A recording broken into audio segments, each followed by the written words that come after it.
오늘 본문은 새벽 아직도 밝기 전에라고 시작하고 있습니다. 대략적으로 이 새벽 아직도 밝기 전에라고 한다면은 한 새벽 3시에서 4시 정도로 이제 추정이 됩니다. 예수님께서는 전날 이제 지속적으로 전날뿐만 아니라 지속적으로 가르치시고 또 치유 사역을 하시느라 이 고된 일정을 보내고 계셨습니다. 그럼에도 불구하고 새벽이 되기 전에 일찍 기도하러 나가셨다라고 말씀을 합니다.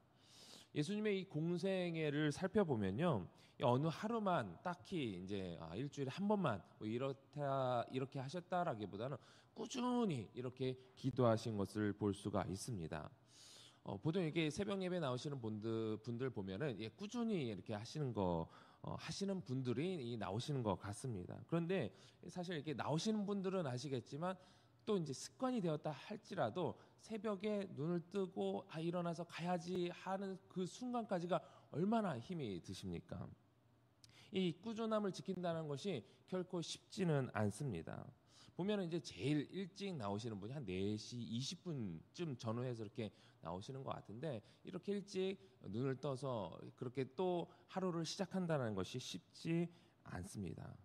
그러니까 여러분 옆에 계신 분들 보면은 대단하신 분들이에요. 한번 이렇게 옆에 둘러보세요.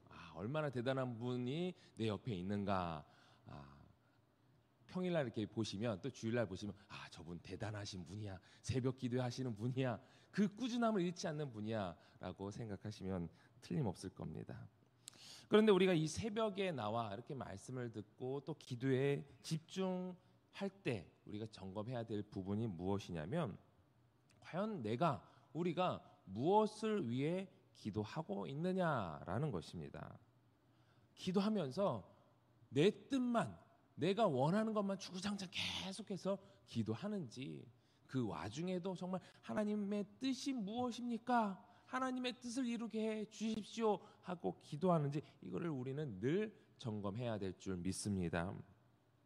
우리 개인의 기도 제목을 놓고 기도하는 건 물론 필요하지만, 먼저 그의 나라와 그의 의를 구하라고 하신 그 말씀을 우리가 기억하면서 하나님의 뜻이 우선할 수 있는 여러분들이 되시길 바랍니다. 우리의 개인의 기도 제목조차 나의 유익이 아니라 정말 하나님의 뜻을 구하면서 하나님의 뜻이 무엇입니까? 그 와중에 우리의 개인의 기도 제목이 간구될 수 있기를 바랍니다. 오늘 본문 앞에 사역을 보면요, 예수님께서는 모든 고된 일정을 다 소화하시면서까지 다음날 이른 새벽이 되기 전에 기도하러 나가셨습니다. 예수님께서 계속해서 그렇게 기도를 하신 이유는 예수님 역시 사람의 뜻이 아니라 하나님의 뜻, 하나님 아버지의 뜻이 무엇인가, 그것을 간구하고 또 그 뜻을 따르고자 함이었습니다. 우리 오늘 본문 35절 말씀을 다시 한번 읽어보도록 하겠습니다. 시작. 새벽 아직도 밝기 전에 예수께서 일어나 나가 한적한 곳으로 가사 거기서 기도하시더니. 아멘. 새벽 아직도 밝기 전에 일어나셔서 한적한 곳으로 가셨다라고 말씀을 하고 있습니다. 무엇입니까? 누구의 방해도 받지 않고 누구의 소리에도 좌지우지 되지 않으며 오로지 하나님의 음성에 귀를 기울일 수 있는 시간과 장소이죠. 오직 하나님께만 집중할 수 있는 시간과 장소라는 거예요. 그러니까 이 새벽 시간이 얼마나 귀한 줄 모릅니다. 외국에는 새벽 기도에, 우리나라 같이 이렇게 새벽 기도에 열심히 있는 나라가 없다고 그러죠. 어떻게 보면 목회자들 입장에서 너무 이렇게 피곤한 거 누가 만들어가지고 그러냐, 이런 얘기가 이제 농담 삼아 들리기도 하지만 참 축복된 나라예요. 이 새벽에 기도할 수 있는 문화가 있다는 것이 정말 축복된 것입니다. 예수님께서는 공생의 처음부터 십자가에 달리기 전까지 늘 하나님의 뜻을 이루시기 위해 기도를 하셨는데, 우리 역시 이 땅을 살아가면서 많은 부분을 선택하고 또 그것을 진행함에 있어서 그럴 때마다 먼저 주님께 기도해야 될 줄 믿습니다. 먼저 늘 기도해야 되는 거예요. 근데 이렇게 예수님께서 하나님께 집중하고 있는 이 시간에 제자들이 따라왔습니다. 그리고 이렇게 말하는 거예요. 36절, 37절 읽어보겠습니다. 시몬과 및 그와 함께 있는 자들이 예수의 뒤를 따라가 만나서 이르되 모든 사람이 주를 찾나이다. 아멘. 얼핏 보면요, 이 제자들도 이런 시간에 깨어 있었던 거잖아요. 그러니까 와, 제자들도 이런 시간에 그 스승을 따라서 제자들도 깨어 있었구나. 제자들도 이런 시간에 일찍 나와서 예수님을 따라왔네. 기도하러 나왔는가? 우리는 생각할 수 있습니다. 그런데 37절을 보면 예수님을 찾아온 이유가 뭐라고 했어요? 모든 사람이 주를 찾기 때문이라고 합니다. 사람들이 왜 찾아왔을까요? 사람들도 역시 와, 저 랍비라고 하는 뭔가 대단한 사람 아침에 기도하러 나왔는데 우리도 따라와서 기도하자, 이런 이유일까요? 그 앞에 1장 32절 34절 보면 답이 있습니다. 마가복음 1장 32, 34 읽어보겠습니다. 저물어 해 질 때에 모든 병자와 귀신 들린 자를 예수께 데려오니 온 동네가 그 문 앞에 모였더라. 예수께서 각종 병든 많은 사람을 고치시며 많은 귀신을 내쫓으시되 귀신이 자기를 알므로 그 말하는 것을 허락하지 아니하시니라. 아멘. 예수님께서는 그 앞에 사건을 보면요, 열병이 걸린 시몬 베드로의 장모를 치료하여 하셨습니다. 그리고 계속해서 이 치유 사역을 예수님이 해 오셨잖아요. 그런 예수님의 소문을 듣고 치료가 필요한 사람들이 그 동네 사람들이 예수님을 찾아온 거예요. 그 사람들을 예수님께서 고치셨어요. 그런 소문에 꼬리를 물고 또 다른 마을 사람들이, 이웃 사람들이, 또 아직 그 소식을 이제서 들은 사람들이 이 예수님께 나온 것 아니겠습니까? 그들이 원하는 것은 무엇입니까? 육신의 치료예요. 육신의 질병의 치료예요. 그리고 예수님께는 그런 것을 간구하고 찾아온 그 사람들을 위해서 예수님께서는 치료를 하셨고 또 치유의 능력이 충분히 있으신 분이십니다. 여러분 자신을 포함해서 주변을 둘러보면 이런 치유의 능력을 간절히 원하는 사람들이 있지 않습니까? 오늘날에 이런 소문이 들렸다라면은 저라도 당장 짐 싸들고 어디든지 내 여건이 되는 한 그분을 찾으러 갔을 겁니다. 그런 사람들이 예수님을 만나러 왔을 때에 먼저 이 제자들을 만나게 된 거예요. 아마도 제자들은 의기양양하게 와, 우리 스승이 이런 능력이 있는 사람이야. 이 스승과 함께 있다라고 한다면 아마 많은 무리들이 예수님을 따르겠지. 또 사람들이 찾아왔네. 그럼 사람들을 향해서 뭐라고 했겠습니까? 의기양양하게 잠시만 기다리십시오. 우리들이 가서 그 대단한 스승 우리가 모시고 오겠습니다. 라고 호언장담하면서 예수님을 찾으러 따라온 것입니다. 하나님의 나라가, 하나님의 뜻이 이 땅에 이루어지는 것을 바라는 예수님의 뜻과 상관없이 제자들은 그들이 바라는 기대와 소망을 가지고 예수님을 따랐던 것을 우리는 알고 있습니다. 물론 초창기 제자들의 모습이 있죠. 그런데 이 제자들 역시 그들이 생각하는 하나님의 뜻이 있었어요. 하나님의 뜻이 이 메시아라고 생각되는 이 예수님을 통해서 로마의 정권이 물러나고 이 예수님을 통해서 이 땅에 하나님의 나라라기보다는 그들이 바라는 어떤 군주의 모습으로서 이 땅을 통치하는 그런 하나님의 뜻이라고 생각되는 그 기도 제목이 제자들뿐만 아니라 당시 유대인 사람들에게 다 있었습니다. 그러나 그 하나님의 뜻이라고 생각되는 그 하나님의 뜻이 하나님께서 정말 원하시는 하나님의 뜻이 아니라는 것이 문제인 것이죠. 우리는 가끔 기도하면서 이것이 하나님의 뜻이다 라고 단정해 놓고 방법적인 면에서 또는 시기적인 면에서 그 나머지 뜻을 간구할 때가 있습니다. 이것은 하나님의 뜻이지. 그런데 이 나머지 방법 또 시기, 하나님 이거 어떻게 합니까? 하나님의 뜻이 무엇입니까? 이 메인은 그냥 제쳐놓고 이 방법적인 면에서 또 시기적인 면에서만 놓고 우리가 간구할 때가 있습니다. 한 책자에서 이 편두통에 시달리던 한 여인에 대한 이야기가 있어서 소개를 합니다. 조금 내용은 이제 길지만 이 오랫동안 교회 출석하면서 열심히 신앙생활을 하던 한 집사님에 대한 책에 실린 이야기예요. 그분은 이제 심한 편두통 알아보신 적 있으십니까? 정말 힘들죠. 편두통을 앓고 이제 고통을 받고 있었는데 일주일의 절반 이상 이 편두통 때문에 아무것도, 이 통증이 너무 심해서 아무것도 못하고 멍한 상태에 있었다고 합니다. 그러니까 당연히 기도 제목을 기도하고 있었고 또 그녀가 있는 이 신앙 공동체에서 기도 제목으로 이 편두통을 속히 치료하여 달라고 이 기도 제목을 내놓았어요. 그러니까 그 그룹들도 당연히 그 기도 제목을 놓고 기도했겠죠.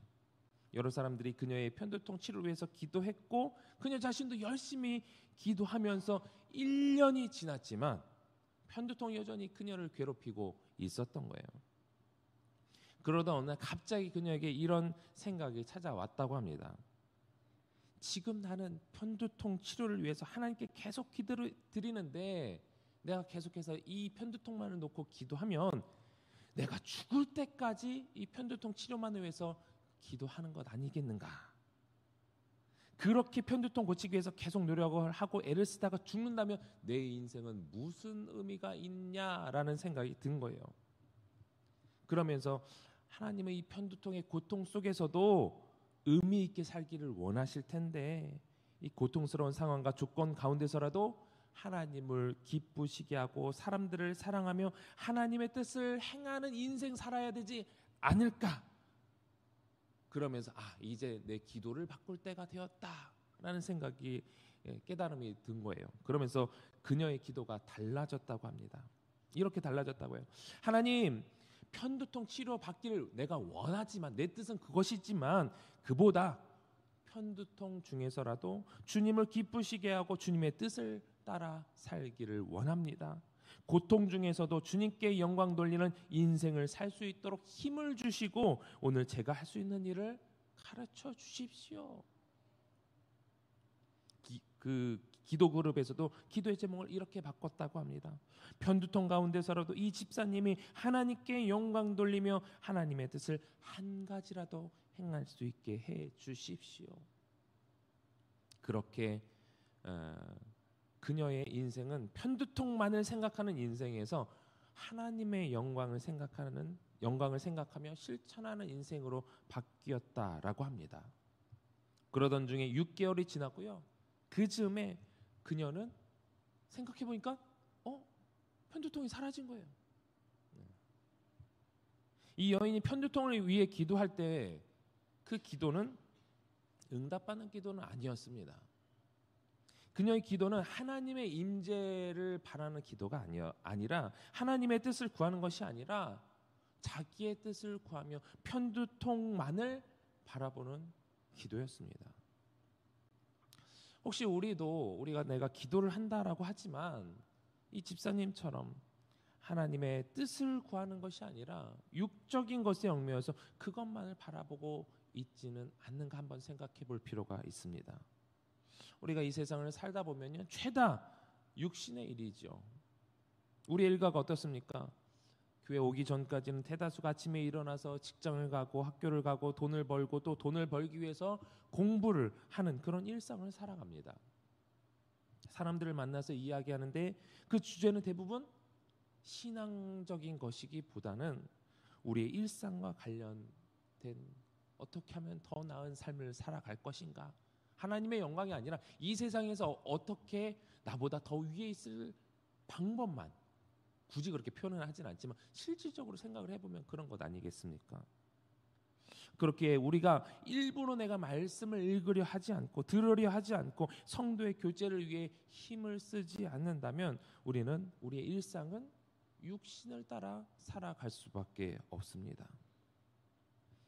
오늘 본문에서도 예수님께서는 사람의 기대를 따르는 것이 아니라 하나님의 뜻을 따르고자 계속해서 기도를 하셨고 그 뜻을 이루기 위해서 이렇게 말씀을 하십니다. 오늘 본문 38절 39절입니다. 시작.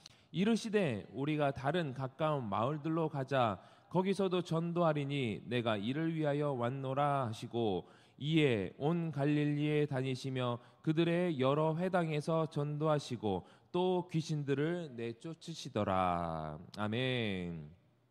이 38절 말씀을 보면 거기서도 전도하리니라고 되어 있습니다.